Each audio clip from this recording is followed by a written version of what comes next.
319장이요. 319장이요.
다같이 묵상 기도 드리심으로 주일 오후 예배 하나님께 드립니다.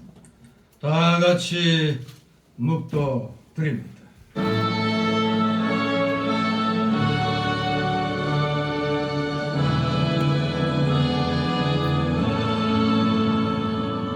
성부 성자와 성령 찬송하여 영광 돌려보내세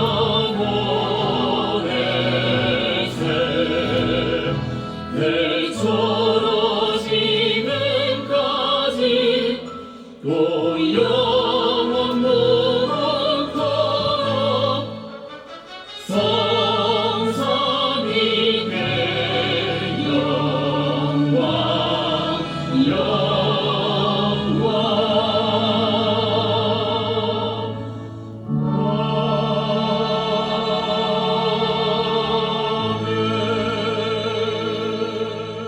여호와의 속량함을 얻은 자들이 돌아오되 노래하며 시온에 이르러 그 머리 위에 영영한 희락을 띠고 기쁨과 즐거움을 얻으리니 슬픔과 탄식이 달아나리로다. 아멘. 다같이 사도신경으로 신앙 고백 하나님께 드립니다. 전능하사 천지를 만드신 하나님 아버지를 내가 믿사오며 그의 아들 우리 주 예수 그리스도를 믿사오니 이는 성령으로 잉태하사 동정녀 마리아에게 나시고 언니어 빌라에게 고난을 받으사 십자가에 못 박혀 죽으시고 장사한지 사흘 만에 죽은 자 가운데서 다시 살아나시며 하늘에 오르사 전능하신 하나님 우편에 앉아 계시다가 저리로서 산 자와 죽은 자를 심판하러 오시리라. 성령을 믿사오며 거룩한 공예와 성도가 서로 교통하는 것과 죄를 사하여 주시는 것과 몸이 다시 사는 것과 영원히 사는 것을 믿사옵나이다. 아멘. 찬송가 482장 482장 부르신 후 이 시간을 위해 이용성 집사님 기도 인도하십니다.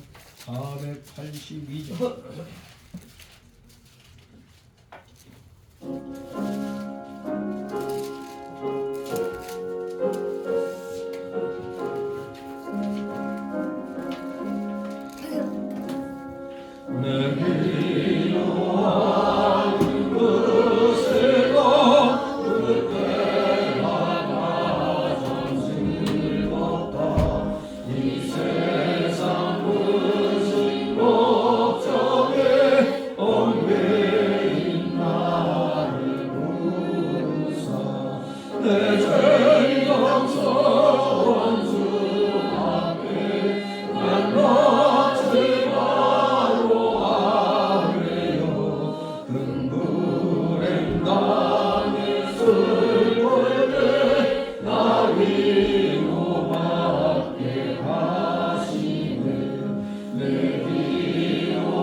천지를 창조하시고 우주 만물을 주관하시는 전지전능하신 아버지 하나님, 올 한 해도 한 달 남짓 남은 시간 지나온 시간들을 되돌아보며 주님 안에서 마무리할 수 있도록 은혜 베풀어 주시어 감사드립니다.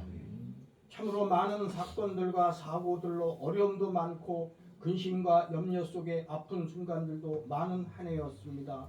그 모든 어려움과 환난 속에서 우리의 삶을 모두 주님의 은혜로움으로 믿음으로 이기게 하시고 인내할 수 있도록 이끌어 주시어 감사드립니다.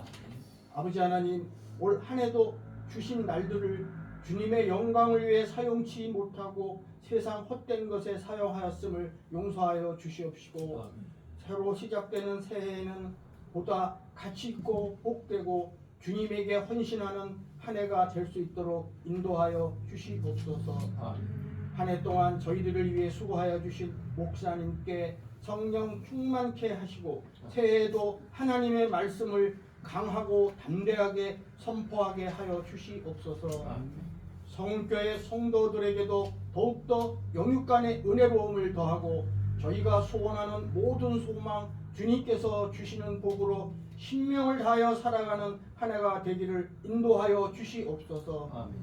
마치는 시간까지 함께하여 주시고 영광 받으시옵소서. 이 모든 간절한 소망의 기도를 우리를 죄악에서 구원하여 주신 우리 주 예수 그리스도의 이름으로 간절히 기도드리옵니다. 아멘. 네, 감사드립니다. 이 시간 함께 은혜 나눌 말씀은 오전에 이어서 열왕기하 4장 21절에서 37절까지 말씀을 보도록 합니다. 열왕기하 4장 21절에서 37절까지 우리 교대로 읽도록 합니다. 제가 먼저 읽습니다. 열왕기하 4장 21절.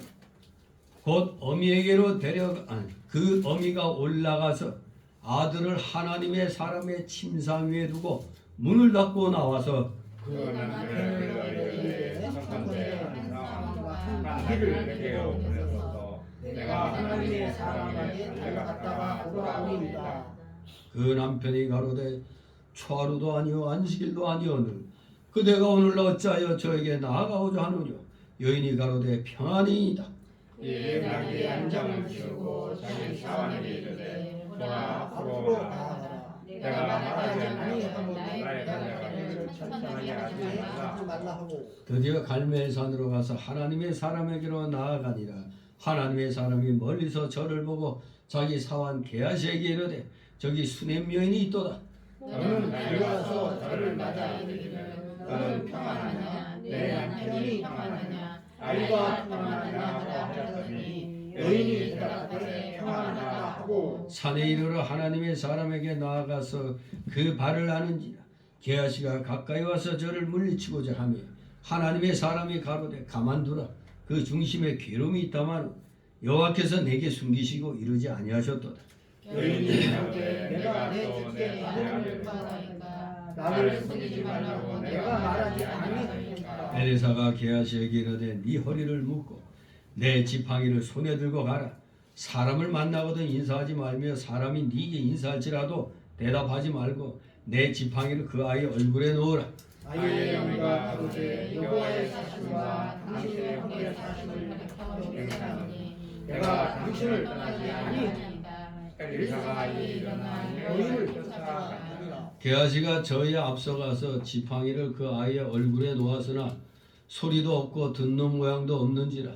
돌아와서 엘리사를 맞아 가로되 아이가 깨지 아니하였나이다. 엘리사가 집에 들어가 보니 아내가 죽은데 자기의 지창에 눕는지라. 들어가서는 문을 닫으니 두 사람뿐이라. 엘리사가 여호와께 기도하고 아이의 올라 엎드려 자기 눈을 끊으니 자기의 손을 그 손에 대고 그 몸에 엎드리니 아이의 살이 차차 따뜻하더라. 엘리사가 내려서 집안에서 한 번 이리저리 다니고 다시 아위에 올라 엎드리니 아이가 7번 재채기하고 눈을 뜨는지라. 엘리사가 게하시를 불러서 저 수행인을 불러오라니 곧 그의 여인이 들어가니 엘리사가 내 아들을 찾아라. 다 같이 여인이 들어가서 엘리사의 발 앞에서 땅에 엎드려 절하고 아들을 안고 나가니라. 아멘. 예, 오후 시간도 동일한 제목으로 말씀을 통해 은혜를 받도록 합니다. 주도 네 행동이 주도가 아니라 주밀하도다. 생각이 주밀하도다. 2편입니다. 생각이 주밀하도다. 주밀이 바로 배려심 많은 그런 마음이라고 그랬죠. 아주 세밀하게 허군대 없이 빈틈이 없이 그렇게 하나님의 사람 엘리사를 생각해서 식사도 대접하고 또 지나가다 힘들면 들어와서 쉬고 또 거기에서 하나님 말씀을 연구할 수 있도록 책상과 의자와 모든 준비를 아주 세밀하게 다 갖춰 놓았었죠. 그러다 보니까 이 하나님의 사람 엘리사 입장에서 참 믿음이 귀하잖아요. 이 수냄 여인의 믿음이 너무 곱고 아름답고 귀해서 뭔가 해주고 싶어. 하나님 나라와 그를 먼저 가면 하나님이 그 위에 더하여 주신다고 했으니까 이제는 저 여인에게 영적인 복 외에도 육신적인 복 또한 하나님께서 주시라 이렇게 마음의 감동을 일으켰어요. 그래서 마음의 감동이 일어나서 필요한 것을 물었더니 여인은 어떻게 해요? 겸손하게 다 사양했잖아요. 그냥 저는 이대로가 좋습니다. 근데 사환이 저 사환의 소리가 아닌데 사환이 바로 갑자기 할 말이 좀 사환이 저 여인에게 비밀이 있는데 물론 그 말은 성경에 없습니다. 저 여인에게는 아들이 없다고. 그리고 더 막막한 것은 남편도 늙었습니다. 그러니까 아예 생산할 능력이 없어서 아이 볼 희망이 전혀 없는데 은근히 게하시는 이렇게 하나님의 사람이 없는 자녀를 주시면 이게 얼마나 좋을까. 아마 게하시도 그 생각을 했던 것 같아요. 그랬더니 내년에 바로 돌이 돌아오면 바로 한 해가 돌아오면 아들을 낳는다고 그랬잖아요. 그때 수냄 여인이 뭐라고 그랬어요? 아이고 저를 속이지 마옵소서. 이게 뭐 그 말이 헛되다는 거라기보단 자기 믿음이 연약하기 때문에 만약 아들 주시면은 마음이 하나님께로 갔던 마음이 아이에게로 다 빼앗길까봐 핵심은 그거였거든요. 그러다 보면 마귀가 인간의 약한 부분을 치고 들어오기 때문에 이 수냄 여인의 믿음이 그만 거기서 스톱될 수가 있단 말이에요. 하나님보다 아이에게 이렇게 될 수 있을 것 같기 때문에 그래서 속이지 마옵소서 그렇게 얘기한 겁니다. 그런데 아뿔사 마침내 때가 돼서 아들을 하나님이 주셨잖아요. 아이고 이때 우리도 오늘날에 우리 입장에서 볼 때 아이가 없다가 열심히 하나님께 충성했어. 그런데 하나님이 선물로 아이를 줬어. 얼마나 감사하고 반가울까요. 더구나 늙음하게 아이를 하나 얻었으니 정말 아마 세상 다 얻은 것처럼 하나님께 감사하며 할렐루야 하면서 그냥 그렇게 살았을 겁니다. 근데 애가 한 2, 3년 지나고 나서 아이고 내 머리야 아이고 머리야 두통이 하더니 엄마한테 보냈더니 그 무릎에 있다가 그냥 죽어버렸어. 한마디로 이 여인의 입장에서는 아이고 내 이럴 줄 알았다. 하나님께 복 받은 거 그걸로 좋게 해야 되는데 더한 복을 바랬다가 거기에 마음을 다 빼앗겼더니 그만 하나님이 하나님보다 먼저 아이를 생각하는 이 마귀의 마음이 자기 속에 들어오는 거 말미암아 하나님의 진노로 아들이 이제 죽은 것을 알게 된 겁니다. 이건 하나님이 덜 주신 걸로 이 여인은 깨달은 거죠. 마음이 아이에게 다 빼앗겼으니까. 그야말로 오늘날 우리가 믿음 생활하면서 그저 그냥 교회 충성하고 믿음 생활 잘 해나가면 당연히 복 받는 걸로 생각하고 있죠. 그런데 물론 하나님은 당연히 복 주시죠. 당연하게 복을 주시지만 그 복도 때가 되어 주시는 겁니다. 기본적으로 하나님이 이들에게 만족시켜 줬어요. 자녀까지 줬잖아. 하나님 사람 잘 대접하고 아주 주도 면밀하게 그냥 그걸 줄였더니 주도 면밀히 주밀하게라 이겁니다. 주밀하게 준비해갖고 하나님을 기쁘게 드렸단 말이에요. 그래서 선물로 육신적인 자녀의 복까지 줬더니 아니 그만 거기에 그냥 홀딱 빠져가지고 하나님 먼저가 아니라 이제 아이 먼저가 돼버렸단 말이에요. 결국 자기의 약한 것이 결국 왔단 말이에요. 아이고 내 이럴 줄 알고 속이지 말라고 그랬는데 결국 이 일을 당했네.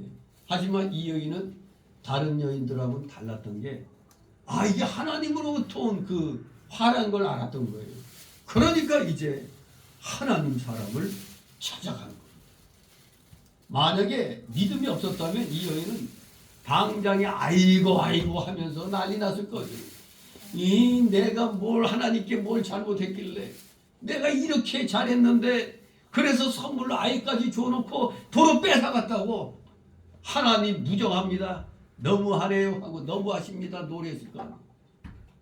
여러분들이 만약 이 상태가 됐으면 그럴 거 아닙니까? 이거 웬만한 믿음 없이는 자녀를 데려가서 하나님이 나 믿음 생활 잘한다고 복을 주셨는데 무자했는데 자녀를 줬어.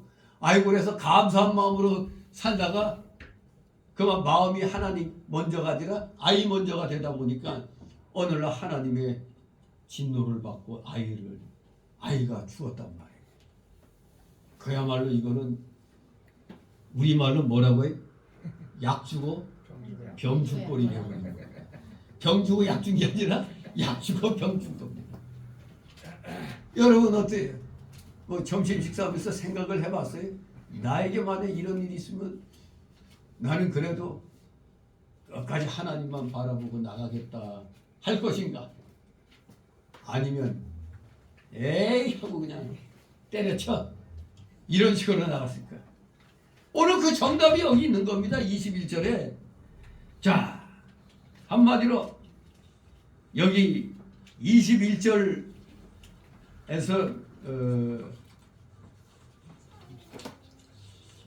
31절까지 한마디로 아들의 죽음과 다시 살아날 것을 확신하는 여인의 믿음, 다시 아들이 살아날 것을 믿는 확신하는 수냄 여인의 믿음이 또 여기에 드러나 있습니다. 실망했다가 그냥 불평불만하고 원망하고 그런 게 아니라 아들이 다시 살아날 것을 확신하고 이 엘리사 선지자에게 달려가는 이 수냄 여인의 믿음을 보게 됩니다. 그래서 오늘 21절, 31절은 아들의 소생을 확인하는 수냄 여인의 믿음, 이런 제목으로 오늘 31절까지 살펴보고 그 나머지 그 32절에서 37절까지 그 단락은 바로 소생의 이적. 아까는 다시 살아날 것을, 소생할 것을 확신하는 믿음이었는데 이제는 확신대로 소생한 아들의 소생한 이적이 이제 소개되는 겁니다. 자, 21절, 25절 있습니다. 21절, 25절 있습니다. 시작. 어미가 상상 위에 두고 문을 닫고 나와서 그 남편을 불러 이르되 청컨대 한 사람과 한 나귀를 내게로 보내소서. 내가 하나님의 사람에게 달려갔다가 돌아오니 그 남편이 가로되 초하루도 아니요 안식일도 아니오니 그대가 오늘날 어찌하여 제게 나아가려 하느냐. 그니 가로되 평안이이다. 이에 나귀의 한 장을 주시고 자기 사환에게 이르되 말하지 아니하고 나의 달려갈 길을 천천하게 하지 말려나 하고 드디어 갈멜산으로 가서 하나님의 사람에게로 나아가니라. 아멘. 여기까지. 이제 오전에 말씀드린 대로 수냄 여인의 아들이 갑작스럽게 이제 두통이 심해짐으로 죽었습니다. 그래서 그 죽은 아이를 어떻게 했다고? 하나님의 사람의 즉 엘리사가 잠자리 취하던 그 침상에 그 자기 죽은 아이를 누였습니다. 바로 이 태도부터가 벌써 하나님 사람에게 이 아이를 맡기는 그런 믿음의 행동이었습니다. 여기서부터가. 정말로 하나님의 사람에게 맡기는 심정이요 하나님께 은혜 받기를 갈망하는 태도입니다. 정말로 하나님이 없는 아이 주셨으니까 이제 다시 살려주시겠지. 하나님께 다 맡기는 겁니다. 수넴 여인은 즉시로 하나님의 사람이 계신 갈멜산으로 나아가려고 했습니다. 그래서 이 21절에서 23절 말씀에 보면은 정말로 이 여인의 수넴 댁에 확신 있는 강한 믿음의 일면이 드러나고 있습니다. 확신 있는 믿음, 이게 중요한 거죠. 분명히 애 죽었어요. 선물로 받은, 하나님께 충성했다고 선물로 받은 아이가 잘 자라다가 그만 죽었어요. 그런데 일반 사람들과 다른 강한 믿음의 일면이 보이고 있습니다. 첫째로 죽은 아이를 하나님의 사람의 침상에 눕혔다는 사실. 이러한 여인의 행동은 아이가 죽은 모습을 자기 남편에게 숨기고자 한 것은 아닙니다. 왜? 이 여인은 이 아이가 다시 살 수 있으리라 믿었기 때문에 아이가 죽은 사실을 남편에게조차 알리지 않았잖아요. 두 번째로 이 여인의 강한 믿음은 한마디로 그 첫 번째 이 여인은 반드시 아이가 살아난다, 살아날 거다 하는 확신이 있는 믿음이 여기서 보이는 겁니다.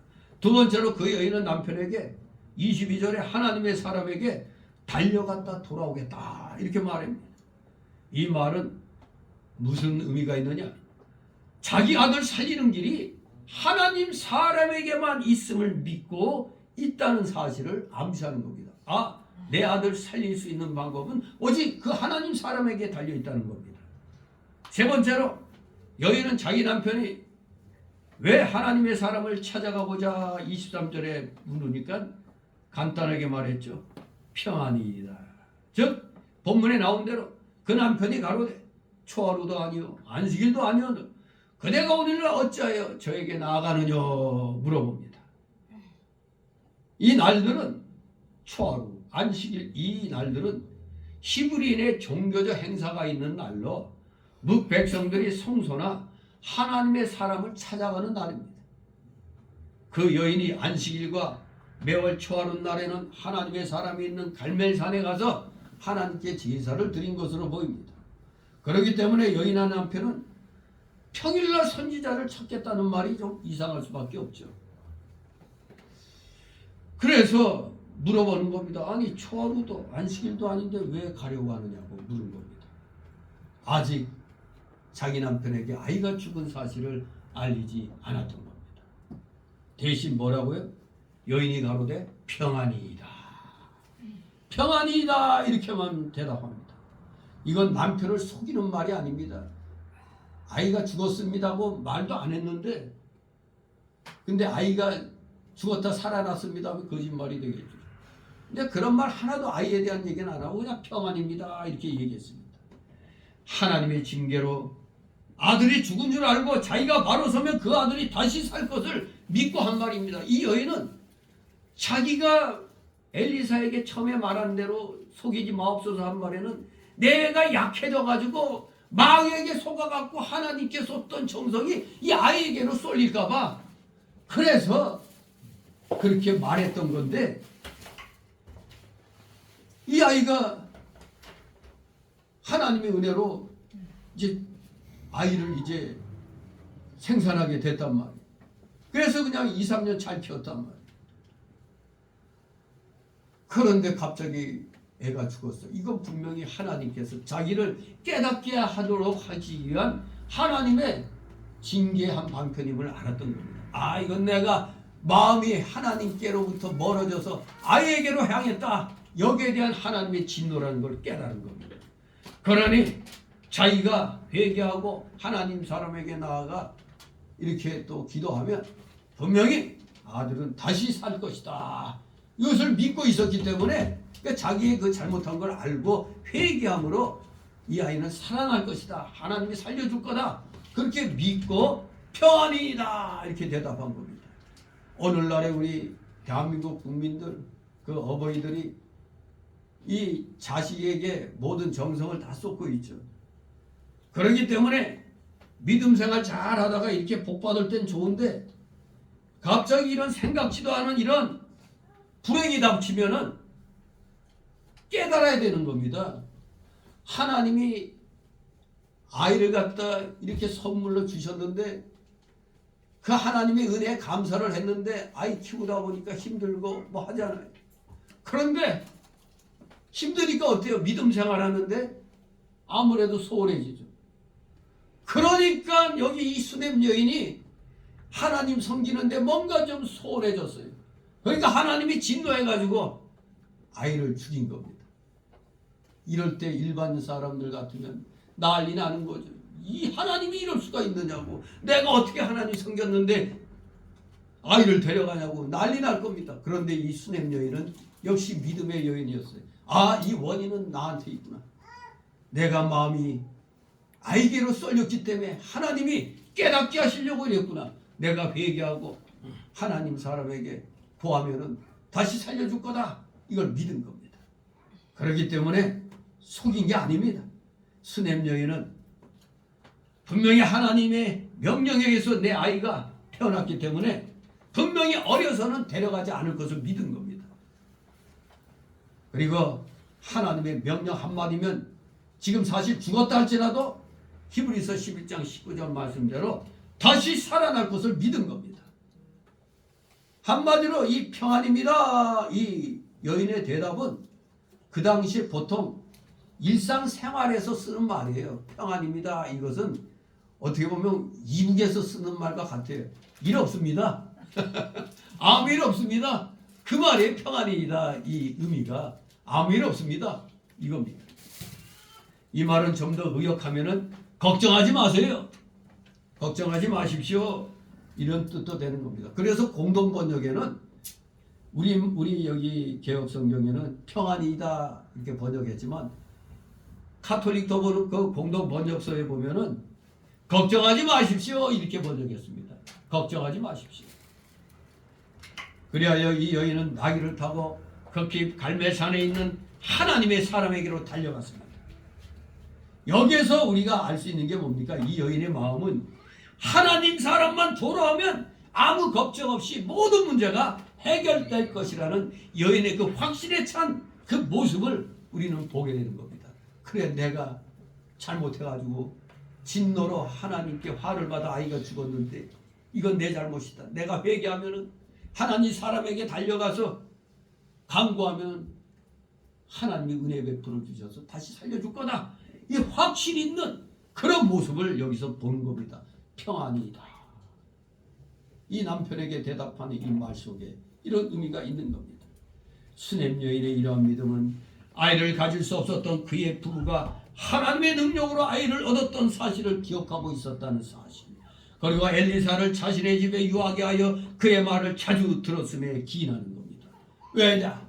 로마서 10장 17절에 믿음은 어디에서 나와? 들음에서 나온다고 했어요. 들음은 그리스도의 말씀이라고 했습니다.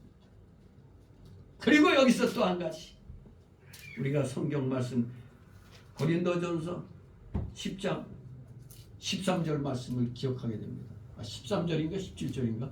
고린도전서 10장 13절에 뭡니까? 하나님은 감당할 시험만 주신다고 그랬죠. 감당치 못할 시험 당할 쯤에는 피할 길도 주신다고 그랬어요.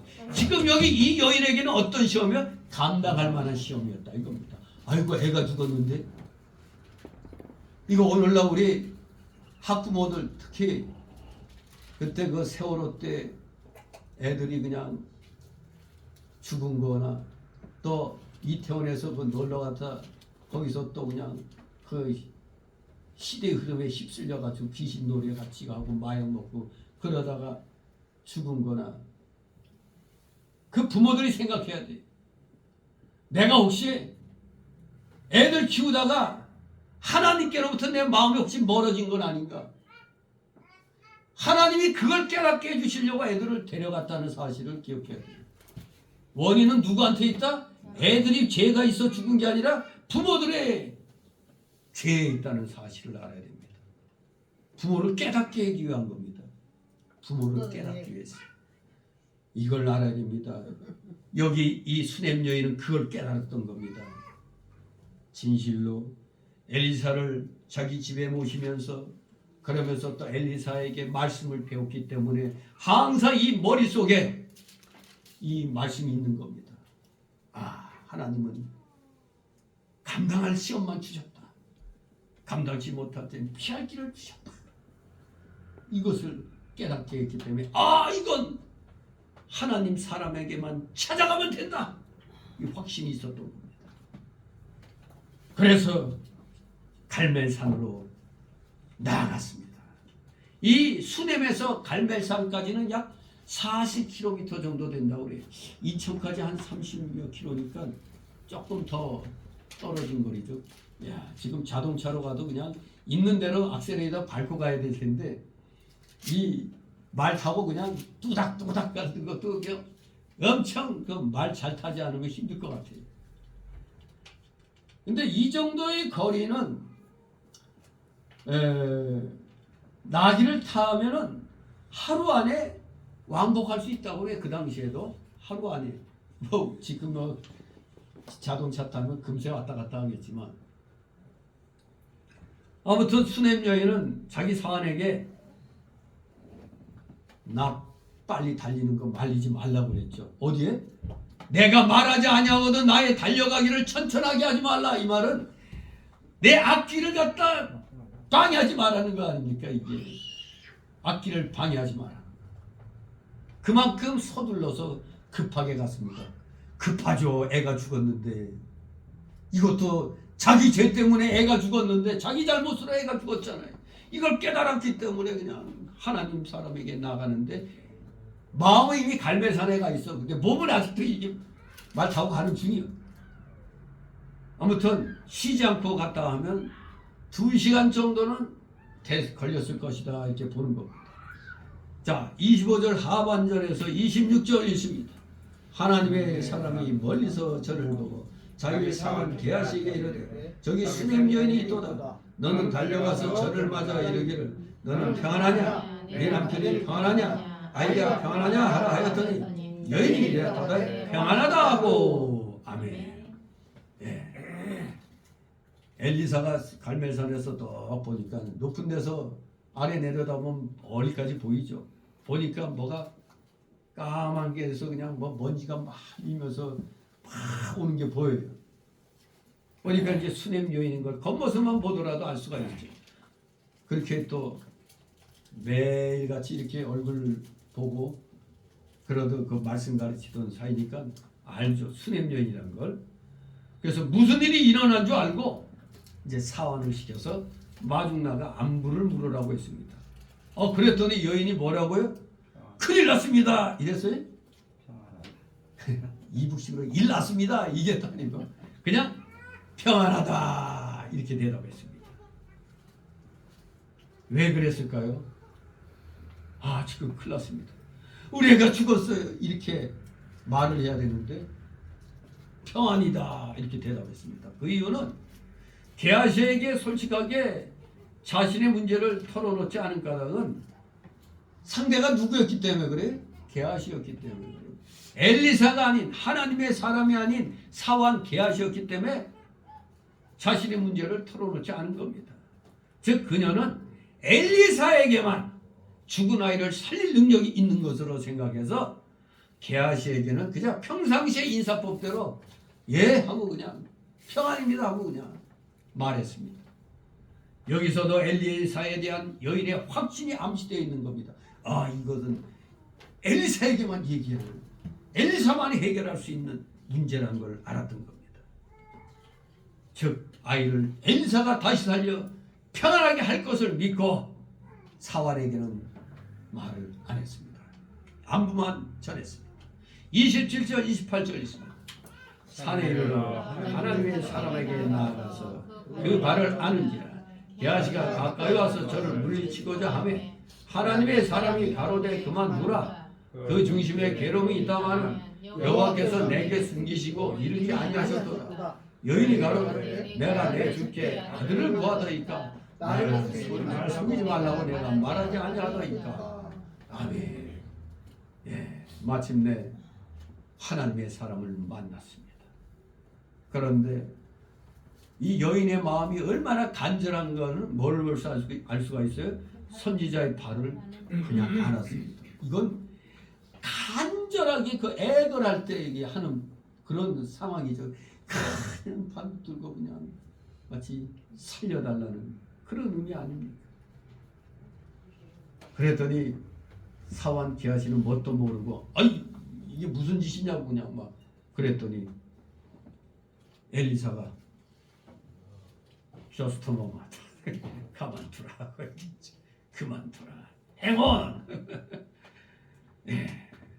왜냐하면 엘리사는 벌써 이 여인의 마음이 엄청 괴로움에 있다는 것을 깨달은 겁니다. 그런데 어떤 괴로움인지는 여호와께서도 자기에게는 말씀 안 하고 계셨어요. 내게 숨기시고 이르지 아니하셨도다. 그러니 괴로움은 알겠는데 어떤 건지 모른단 말이에요. 여호와께서 내게 숨기시고 이 말씀을 통해서도 우리가 오늘날 저 떠버리 부흥사들 엉터리 부흥사들 말을 무조건 믿으면 안 되는 거예요. 이 말씀은 구약의 선지자들에게 꼭 구약의 선지자들에게 하나님 말씀이 항상 임하는 것처럼 느껴졌잖아요. 근데 이 말씀 하나를 보고라도 구약의 선지자들에게 하나님 말씀이 항상 임하고 있는 것은 아니었구나. 이걸 보여주는 겁니다. 여호와께서 내게 숨기시고 이르지 아니하셨도다. 이 말씀 항상 임하고 있는 게 아니었음을 알 수가 있습니다. 이것은 우리 신약시대에 예언의 은사를 받은 자들에게도 해당이 되는 겁니다. 자기가 무슨 은사 받았다고 날이면 날마다 시간마다 예언의 은사를 받는 것 같이 말하는 자들이 있죠.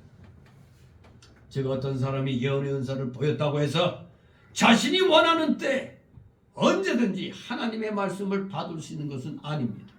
왜냐하면 하나님께서는 그 하나님의 뜻을 나타내시고자 하실 때에만 예언자들을 통해서 말씀하셨기 때문입니다. 하나님이 하실 때만 임했던 겁니다. 아무 때나. 마치 오늘날 누가 상담 오면 내가 잠깐 하나님께 물어볼게. 우리 여기 동도회 때 그런 목사가 있었어요. 하나님께서 자기에게 말씀하셨대.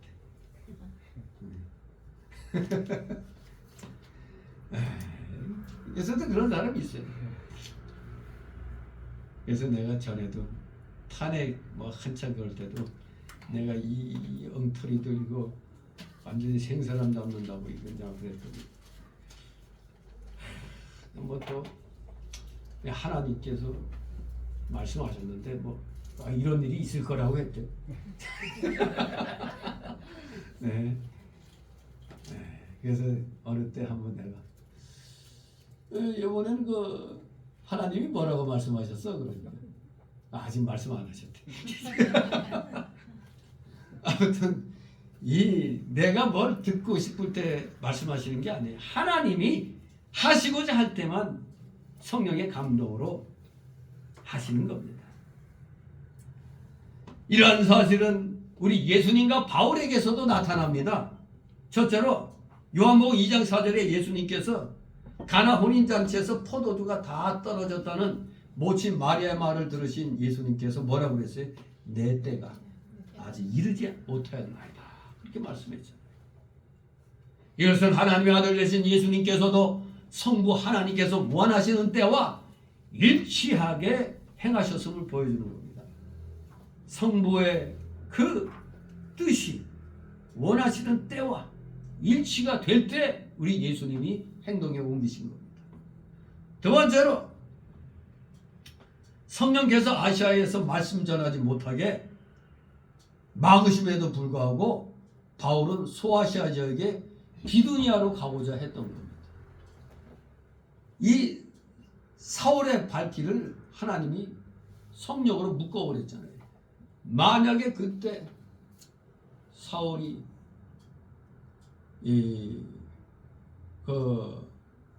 유럽으로 가는 그 길이 막혔었더라면 아시아 쪽이 진짜 하나님의 복을 받았을 텐데 이 하나님이 사울로 하여금 유럽에 이제 복음을 전할 수 있도록 했었기 때문에 그래서 이제 복음이 그렇게 유럽으로 건너가서 유럽이 그야말로 흥황하는 세계를 리드하는 그런 대륙이 됐잖아요. 유럽 대륙이. 아무튼 바울도 하나님의 뜻에 의하여 자기 마음대로 가거나 안 가거나 하지 못했던 겁니다. 환상 중에 바울에게 마게도냐로 가도록 사도행전 16장 6절에 말씀했어요. 마게도냐로 가서 유럽 쪽으로 해서 복음이 전파되기. 만약에 그냥 아시아 쪽으로 해서 발걸음 인도하셨다면 세계를 주도하는 그룹이 아시아 쪽이 됐을 거예요. 근데 이때 유럽으로 하나님이 인도했기 때문에 그야말로 유럽 대륙이 기독교화되면서 그야말로 세계를 선도하는 그런 대륙의 나라들이 된 겁니다. 우리는 여기에서 위대한 사도 바울도 역시 하나님께서 그에게 계시하시기까지는 자신의 뜻을 따라 행하려 했음을 볼 수 있어요. 왜? 자기는 자꾸 소아시아 쪽으로 가려고 하는데 성령이 자꾸 그냥 너 마게도냐로 가야 돼. 막았잖아요. 그러니까 내 뜻과 하나님의 뜻이 이렇게 다를 수가 있는 겁니다. 일치할 때는 하나님의 뜻이 이쪽으로 가라 할 때 그때 이루어지는 겁니다. 언제나 하나님이 나와 함께 역사하시는 게 아니에요. 성령의 감동이 임할 때가 있는 겁니다. 우리는 연약한 옛사람의 속성을 지닌 인간이잖아요. 그렇기 때문에 우리는 완벽할 수가 없는 겁니다. 그러니 그 당시 예수님 오시기 전까지 앞길을 예비했던 세례 요한도 예수님이 직접 오셨는데도 긴가민가 했었잖아요. 진실로 여기 이 엘리사가 여호와께서 내게 숨기시고 이르지 아니하셨다는 이 말씀을 통해서 우리 오늘날 교만하게 마치 하나님의 성령을 자기 주머니에 넣었다 뺐다 마음대로 부려가지고 마치 성령을 심부름꾼같이 생각하는 그런 목사들이 부흥사들이 많이 지금 나타나고 있었잖아요. 절대로 그런 것이 아닙니다.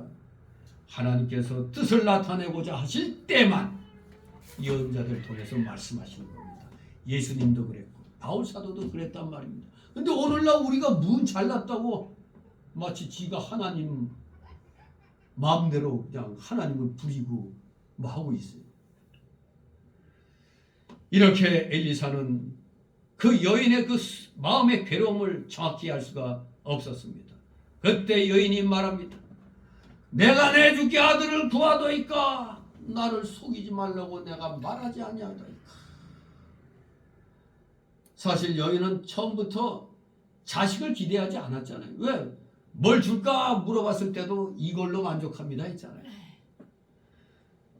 그런데도 자손을 허락하신 하나님의 은혜에 이 여인은 한없이 감사할 수밖에 없었습니다. 그런데 이제 자신의 그 경거망동이죠. 그저 하나님을 잘 섬겨야 되는데 아이에게 마음 빼앗겨갖고 아이에게만 정성을 먼저 쏟았단 말이에요. 그런 상황에서 하나님이 그 노를 바라심으로 자식을 하나님이 불러가 버렸어요. 지금 하나님 곁으로 아이가 불려간 마당에 다시 처음 원점으로 돌아와서 저는 아무것도 원하지 않습니다. 그저 하나님 뜻에 순종합니다라며 탄원 섞인 기도를 하고 있는 겁니다. 내가 내줄게 아들을 구하더니 저는 그냥 이대로가 좋았습니다. 있어도 좋고 없어도 좋고 약간의 그러면서 좀 자조적인 탄원 섞인 그런 기도입니다. 내가 언제 아들 달라고 했습니까? 탄원 섞인 그런 기도입니다. 우리는 이 여인의 말에서 역경을 원망하기 이전에 겸손히 순종하는 여인의 아름다운 믿음을 엿볼 수가 있는 겁니다. 역경을 원망하기 이전에 오늘날 우리는 그저 그냥 뭐만 잘못되면 하나님이 이럴 수가 있습니까? 내가 어떻게 하나님께 충성했는데 이게 뭡니까? 그렇게 나가잖아요. 우리들은 되게. 그런데 이 여인은 침착하게 이 화의 원인은 자기에게 있다는 걸 왜 나의 약한 믿음 때문에 그래서 애시당초 내 약한 믿음 때문에 아이 생기면 또 하나님 또 멀어질까 봐 그래서 괜찮다고 한 건데 속이지 말라고 한 건데 그게 주셔가지고 또 감사히 받았지만 또 살아가는 동안 마음이 아이에게로 그냥 향했단 말입니다. 하나님 먼저가 아니라 아이 먼저. 이거 오늘날 기독교 부모들, 애 키우는 부모들 명심해야 되는 겁니다. 하나님 먼저가 아이 먼저로 바뀌면 하나님의 어떤 노를 바랄지 모르는 거예요. 하나님은 우리가 심은 대로 주시는 분입니다. 복을 받기를 원한다면 끝까지 실망하지 말고 최선을 다해서 하나님을 섬겨야 됩니다.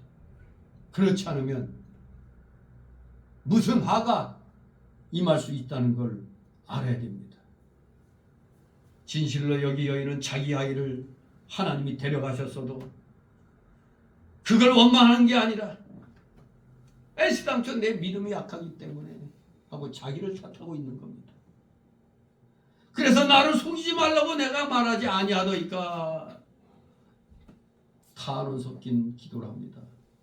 엘리사가 수넴 여인에게 아이를 낳겠다고 말할 때 16절에 나를 속이지 말라고 하지 않았느냐고 말을 했습니다. 개인종을 속이지 마옵소서 얘기했던 겁니다. 결국 수넴 여인은 자기의 연약함을 알기 때문에 그 연약함대로 결국 아들을 낳고 마귀에게 속아서 그 아이에게 마음 다 빼앗기고 하나님 섬기는 일을 제대로 못했던 겁니다. 그러므로 징계로 자신의 아들이 죽게 된 것을 한탄하는 말이고 회개하는 말이 되는 겁니다. 자기의 죄로 아들이 죽게 된 겁니다. 하나님을 더 열심히 섬겼어야 되는데 아이에게 마음 다 빼앗기고 아이에게만 신경 쓰다 보니까 하나님이 깨닫게 해주시려고 아이를 데려간 겁니다. 하나님께서 세상의 것을 복으로 주셨을 때 우리 성도가 그것 때문에 믿음을 잘 지키지 못한다면 하나님께서는 그것을 다시 빼앗아간다는 걸 명심해야 됩니다. 세상 것 복으로 받기를 너무 사모해도 힘든 일이 생길 수가 있어요. 그런데 우리는 육신이 앞서기 때문에 자꾸 세상적으로 잘 되기를 원하잖아요. 그런데 되게 잘 나가던 사람들이 보면은 믿음 생활 잘 하다가 하나님의 복을 받으면 어느 순간 믿음에서 떨어져 나가는 걸 보게 됩니다. 대개가 그래요. 목사들도 그런데 뭐 하나님이 물질적인 걸로 채워줬더니 어느 날부터 중심이 그쪽 가 있는 거예요. 대부분 교회 목사들이 처음에는 어려워서 그렇게 하나님 나라와 의를 구했는데 어느 정도 살만하니까 세상적으로 바뀌잖아요. 그러면 하나님은 다시 빼앗아가는 겁니다. 그래서 그런 교회들 보면 어려움이 그냥 다시 닥쳐옵니다. 솔로몬 왕에게 하나님이 신령한 은혜도 주고 세상의 지혜와 재산과 부여도 주었는데 솔로몬이 이것 때문에 속아서 부인을 몇 명까지 뒀다고? 1000명까지 둬가지고 진짜인지 아닌지 뭐 의자왕도 궁녀가 1000명이라고 1000명 아니 3000궁녀라고 그랬죠. 말도 안 되는 과장법인데 그 자그마한 그 백제 무슨 궁녀가 3000명인데 말이 되는 소리예요. 아무튼 이 솔로몬 왕도 엄청난 부를 받았습니다. 그런데 거기에 세상적인 부의 마음을 빼앗겨가지고 믿음이 떨어졌어요. 거기에 속아버렸습니다. 솔로몬 왕도 믿음이 떨어졌어요. 그래서 솔로몬에게 하나님의 징계가 온 거 아닙니까? 그렇습니다. 그러면 우리는 세상 것이 많든지 적든지 여전히 하나님의 일에 충성하고 믿음의 길을 변함없이 잘 걸어가는 신앙을 가져야 되는 겁니다.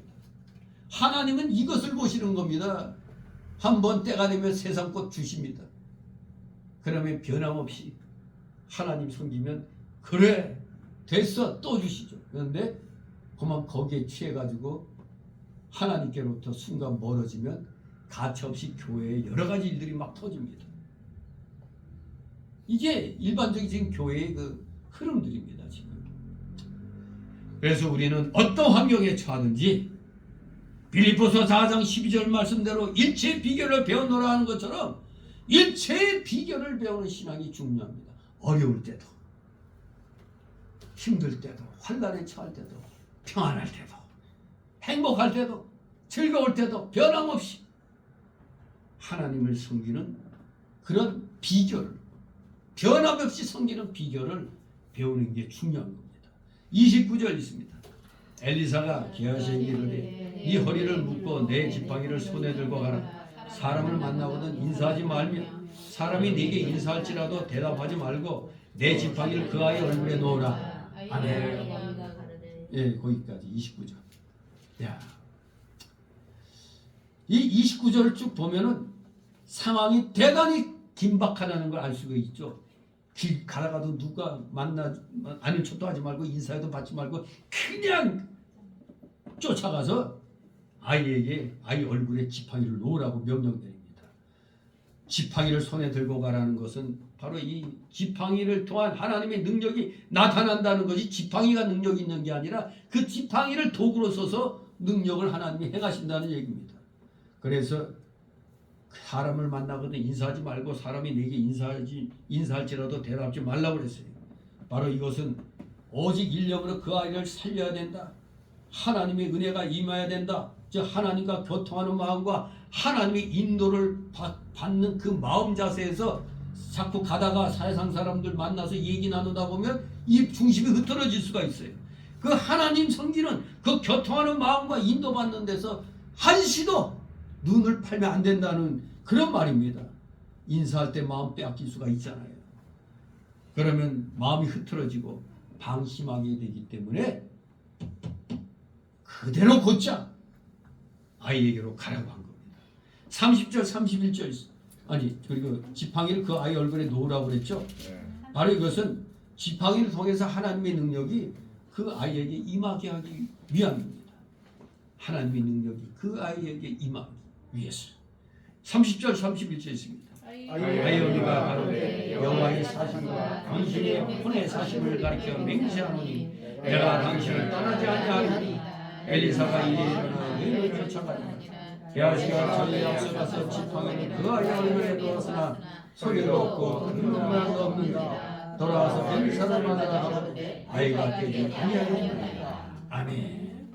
자, 이렇게 일단 첫 번째 방법으로 엘리사가 게하시를 통해서 지팡이를 갖다 내가 싣고 다니던 이 지팡이를 들고 너는 앞뒤 가리지 말고 아이를 향해서만 가라고 먼저 보냈어요.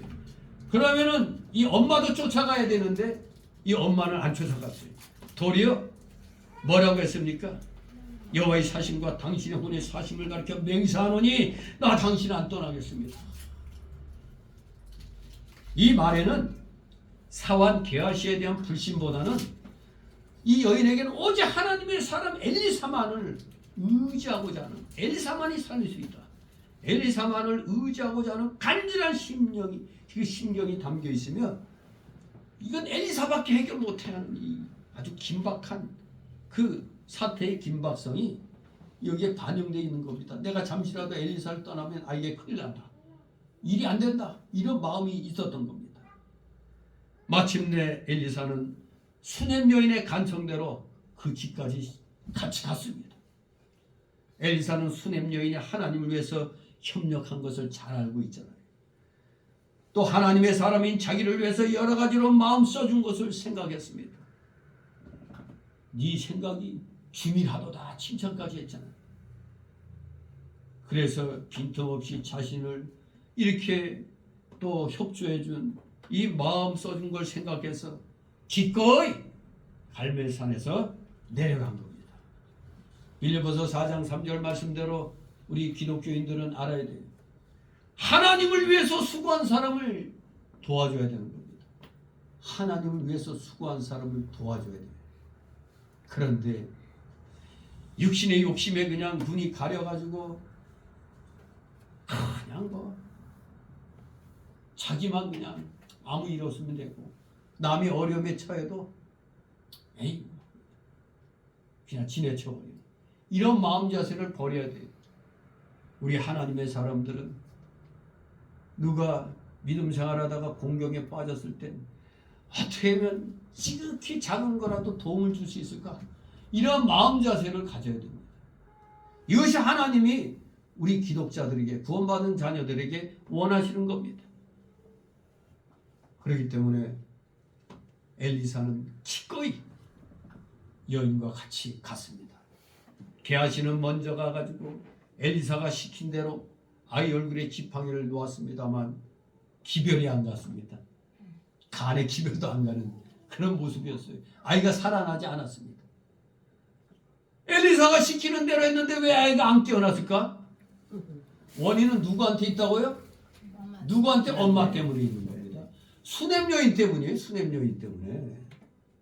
왜냐하면 엘리사가 게하시에게 지팡이를 그 아이 얼굴에 놓으라고 할 때 이 수냄 여인이 그 말씀에 의지해서 믿습니다. 그대로 될 줄 믿습니다 하고 따라갔더라면 이 기적이 일어났을 텐데 사환 게하시를 못 믿었잖아요. 오직 엘리사만 믿었잖아요.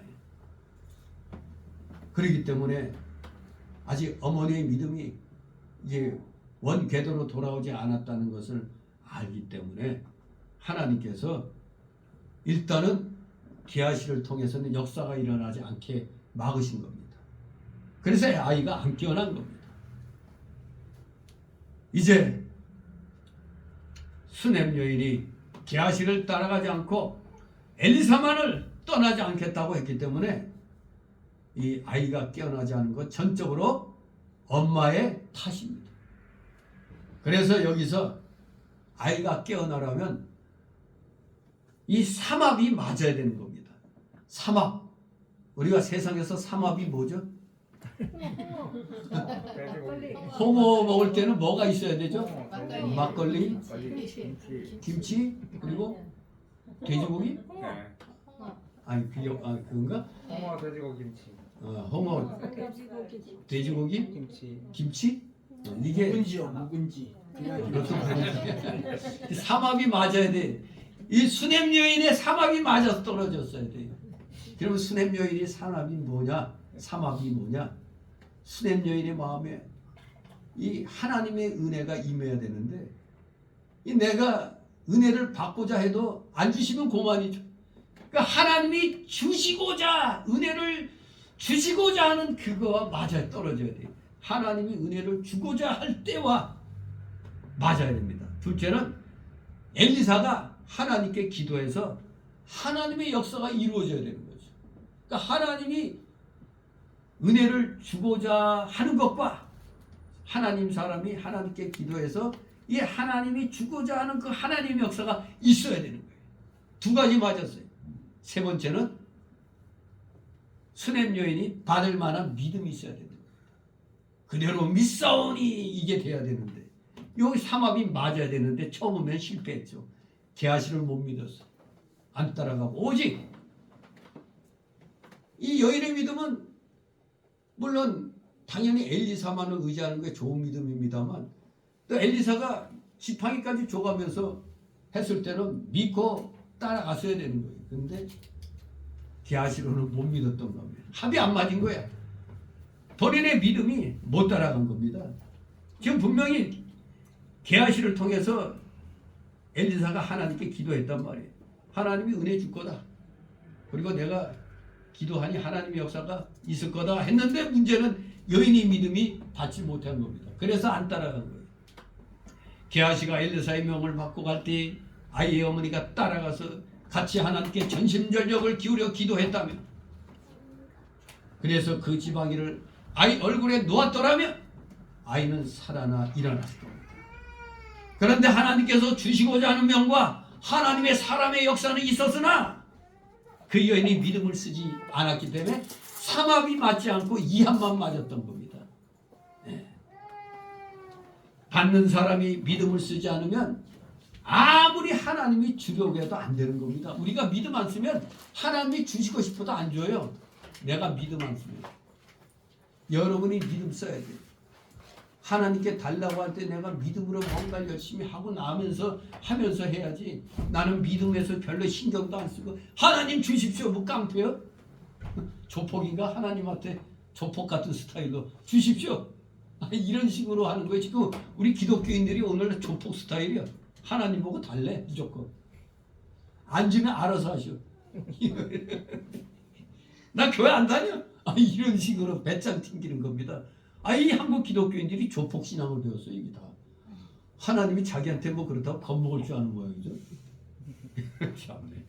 아무튼 받는 사람이 믿음 안 쓰면 아무리 하나님이 주려고 해도 안 되는 겁니다.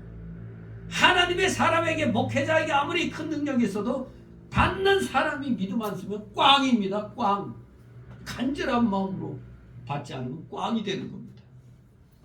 이제 오후 두 번째 단락으로 32절 37절 수넴 여인 아들의 소생의 이적, 소생의 이적이 일어납니다. 여기 본문에서 엘리사가 아이를 살리는 모습은 마가복음 5장 39절 42절, 누가복음 7장 13절 15절, 요한복음 11장 43절 44절에 죽은 자를 우리 예수님이 살리실 때와 굉장히 대조적으로 묘사되어 있습니다. 대조적으로. 그 어떤 차이가 있느냐?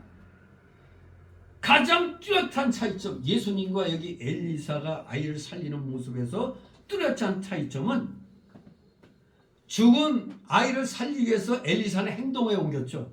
엘리야도 그랬고, 왜? 죽은 아이 위에 자기 몸을 덮었잖아요. 하지만 우리 예수님은 어떻게 했어? 말씀 한마디면 충분했습니다. 엄청난 차이죠. 사랑과 하나님의 차이입니다.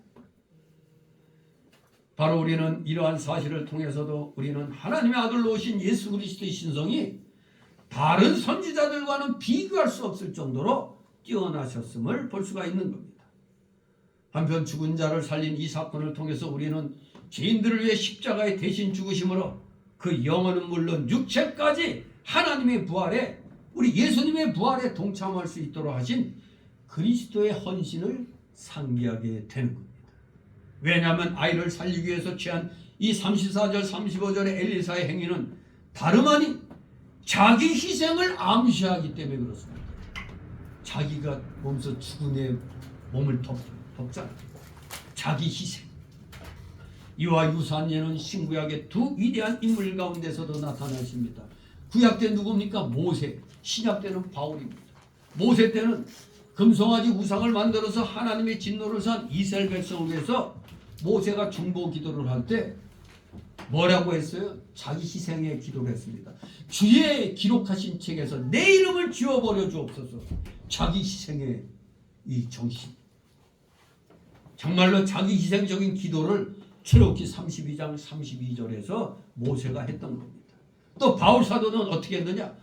로마서 9장 1절 3절에 하나님의 약속을 거부한 자기 민족 이스라엘 백성을 위해서 자신은 저주를 받아 그리스도에서 끊어지는 고통이라도 감수하겠다고 선포했습니다. 자기 희생적인 말 아닙니까? 바로 이러한 자세가 하나님의 말씀을 받아 주님께서 맡겨주신 양무리를 지도하는 자들이 취할 태도입니다. 자기는 손끝 하나 희생할 거 희생을 안 하려고 그러고 교인들에게만 희생을 강요하는 이런 일들은 이건 이 성경의 뜻에 어긋나는 겁니다. 교인들에게 요구하기 전에 자기가 먼저 희생을 하는 본을 보여야 되는 겁니다. 자기 희생의 본. 네? 자기는 남에게 하나도 긍휼을 베풀지 않으면서 교인들 보고만 긍휼을 베풀라고 하는 거죠. 본을 보이면서 하나님이라는 사람도 도우라고 그래야지. 본도 보이지 않으면서 자꾸 그냥 교인들과만 희생하려는 사람들은 아주 양심불량인 것입니다. 진실로 양무리를 지도하는 자들은 바로 모세나 바울이나 여기 엘리사나 엘리야 같은 이런 자기 희생의 이 자세를 배워야 되는 겁니다. 다시 32절 33절 엘리사가 집에 들어가 보니 아이가 죽었는데 자기의 침상에 눕혔는지라 들어가서는 문을 닫으니 두 사람뿐이라. 엘리사가 여호와께 기도하고 아멘. 네. 이미 아이의 어미가 하나님의 사람만이 이 아이를 살릴 수 있다는 그 확신 있는 믿음으로 아이를 엘리사 침상에 눕혔다고 그랬죠. 왜 그런 일을 했을까요? 이 어미는 자기가 아이 때문에 속아가지고 마귀에게 넘어간 걸 알았던 겁니다. 그래서 믿음이 떨어진 것을 깨닫고 다시 자기의 떨어진 믿음을 회복하려고 죽은 아이를 엘리사의 침상에 눕혀놓은 겁니다. 즉 그 아이를 하나님께 바치고 하나님의 사람을 위해서 침상을 만들 때 그 신앙, 저 아이 낳기 전에 신앙을 다시 찾으려고 애를 쓴 겁니다. 그게 바로 아이를 하나님의 사람의 심상에 눕힌 그 행동에서 이것을 읽을 수가 있는 겁니다. 그리고 문을 닫았습니다. 엘리사가 들어가서 문을 닫았어요. 우리말 좀 이상한 말 많죠? 저 문 닫고 들어오세요. 맞는 말이 틀린 말이. 들어와서 우리 사람은 야 문 닫고 들어와 그러죠. 근데 여기 뭐라고 그랬어요? 들어가서는 문을 닫으니 이게 바로 된 겁니다. 들어와서 문 닫아야지. 누가 닫은 거예요? 엘리사가 닫은 거죠. 사람들의 방해를 받지 않고 하나님께 은밀한 기도를 하기 위함이었습니다. 오직 두 사람뿐이었습니다.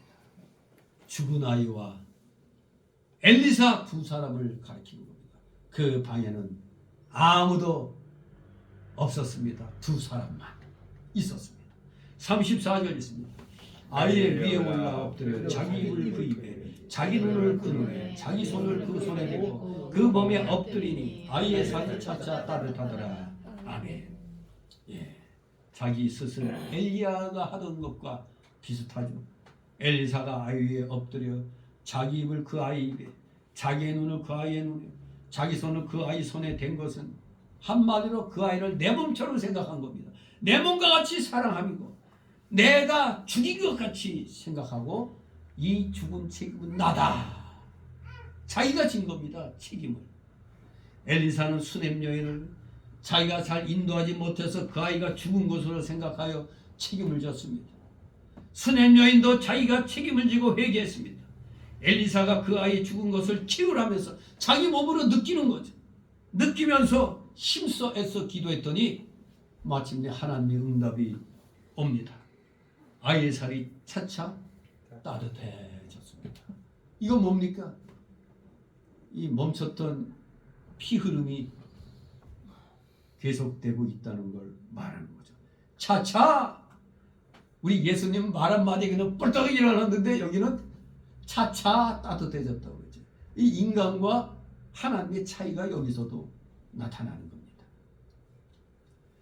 아무튼 이게 어쩌면은 오늘날 뭐 굳이 오늘날의 시각으로 오늘날의 그 관점에서 보면 기가 막혀 죽은 것처럼 보인 거 아닌가 그렇게 생각할 수도 있죠. 기가 막혀서 기가 막히면은 이렇게 딱 모든 게 혈도가 막히게 되거든요. 혹시 여러분 귓볼에 쭉 주름 금이 가 있는 분 있어요? 귓볼에 주름이 간 건 뇌졸중과 치매의 그 확률이 있다는 거예요. 이건 한의사가 얘기한 건데 바로 여기 귀 뒤에서 흐르는 이 경동맥의 피하고 여기 내려오는 피하고 이게 원활하게 이게 흐르면 괜찮은데 이게 여기서 막히면은 이 새로운 길을 뚫는다는 거. 이 참 우리 몸은 신기해요. 우리 그래서 실핏줄이 몸에 생길 때 저도 뭐 이 발목 같은데 좀 안 보이던 실핏줄이 생기는 게 있는데 그게 원래 이 피가 흐르다가 맥히면은 다른 새끼를 찾는다는 거예요. 새로 핏줄 길을 만든다는 거예요. 그래서 실핏줄이 생긴다는 거예요. 그래서 여기 귓볼에 이 주름이 생기기 시작한 사람은 여기 피 흐름이 막혔기 때문에 그런 거예요. 이게. 그래서 이게 잘못하면 뇌졸중이나 무슨 치매 뭐 이런 게 오기 쉽다는 거니까 조심하라고 그래요. 아무튼 기가 막혀서 죽은 것처럼 보였다 할 수도 있지만 일단은 우리는 뭐 그냥 아이가 죽은 걸로 하나님이 잠시 죽게 한 걸로 보면 되는 겁니다. 뭐 괜히 뭐 현대 감각으로 기가 막혀서 죽은 것처럼 보였을 뿐이다. 뭐 이렇게 해석할 필요 없습니다. 분명히 죽었어요.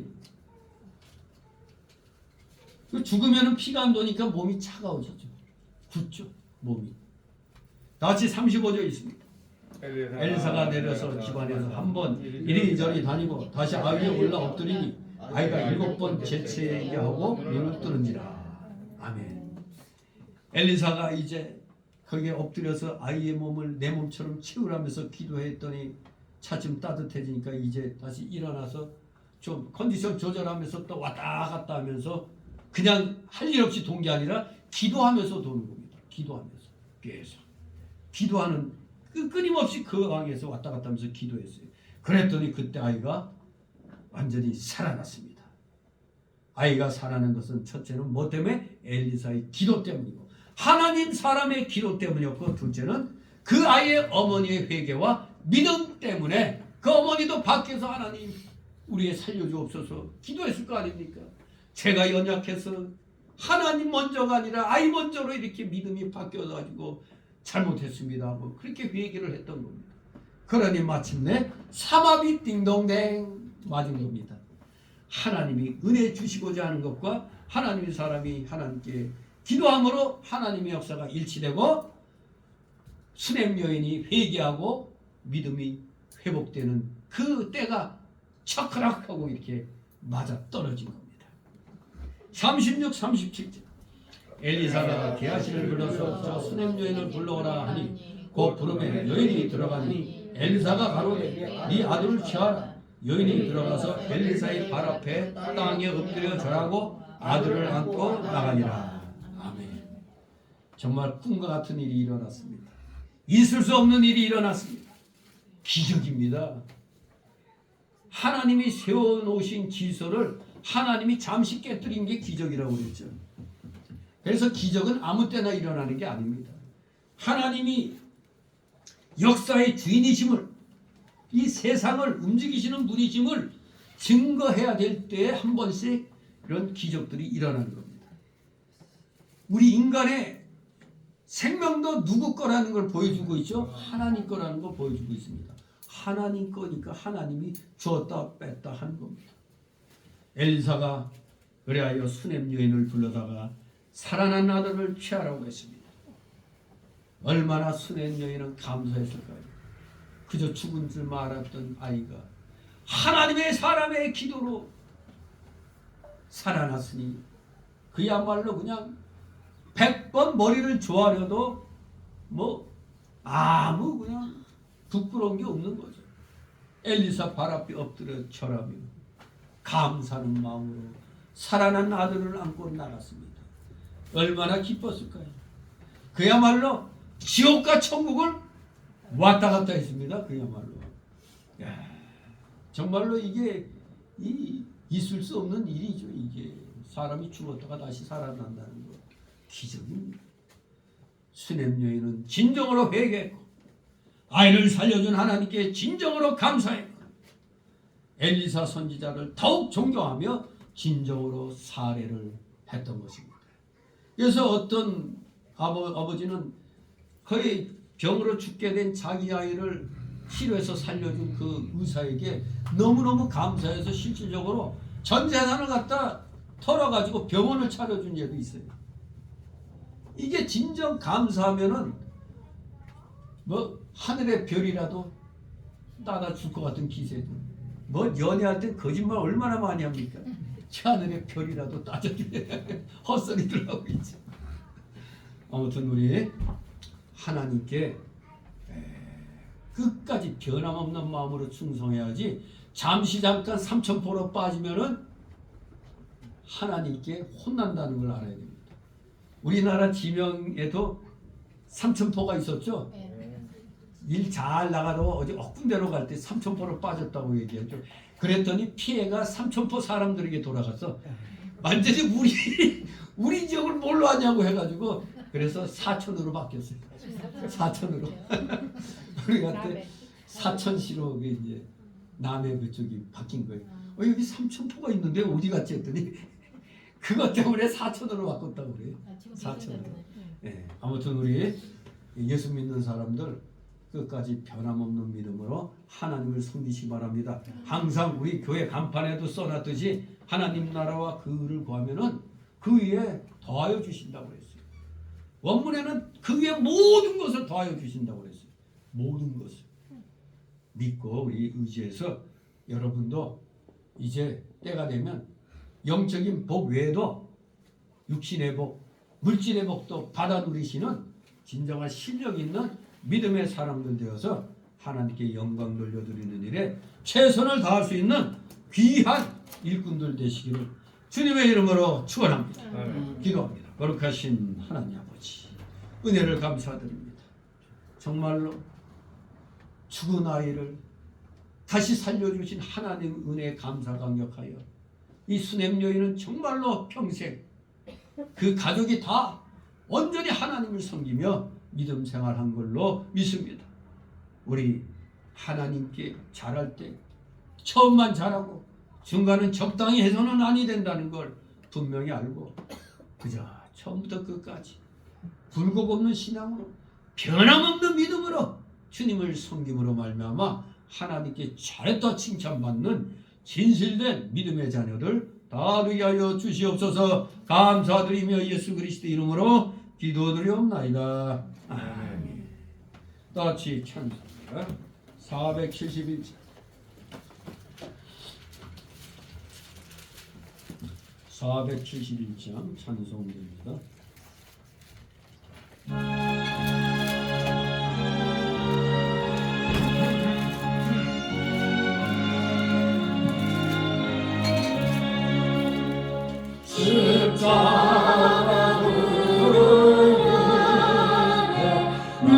나시기 원하네 저의 뜻을 들고 오심이 무거워 이 광야 같은 세상에 늘 방황할 때에 주 십자가의 그늘에 내 싣고 찾아내 내 눈을 밝히 떠서 저 십자가 볼 때 나를 위해 고생 많으신 주 예수 보인다. 그 영상 몰래 내 맘에 끊지 말아서 그 사랑 감당 못하여 눈물만 흘리네 십자가 그늘에서 나 길이 살겠네 나 사모하는 광채는 주 얼굴뿐이라 이 세상 나를 버려도 나 두려움 없네 내 한량없는 영광은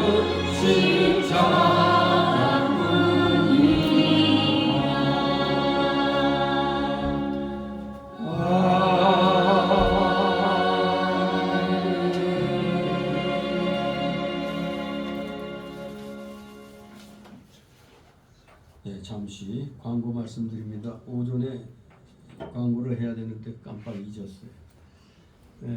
12월 셋째 주일에 직분자 발표를 하겠습니다. 위하여 기도해 주시면 감사하겠습니다. 본인들도 내년도에 더욱더 충성하겠다는 그런 마음가짐을 하나님께 기도하시기 바랍니다. 주 기도문으로 마칩니다.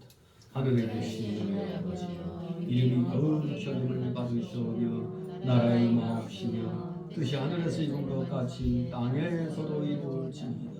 오늘날 우리에게 먹을 것을 주옵시고 우리가 우리에게 죄진 자를 사해준 것 같이 우리에게 죄를 사해 주옵시고 우리를 시험에 들게 하지 마옵시고 다만 악에서 구하옵소서.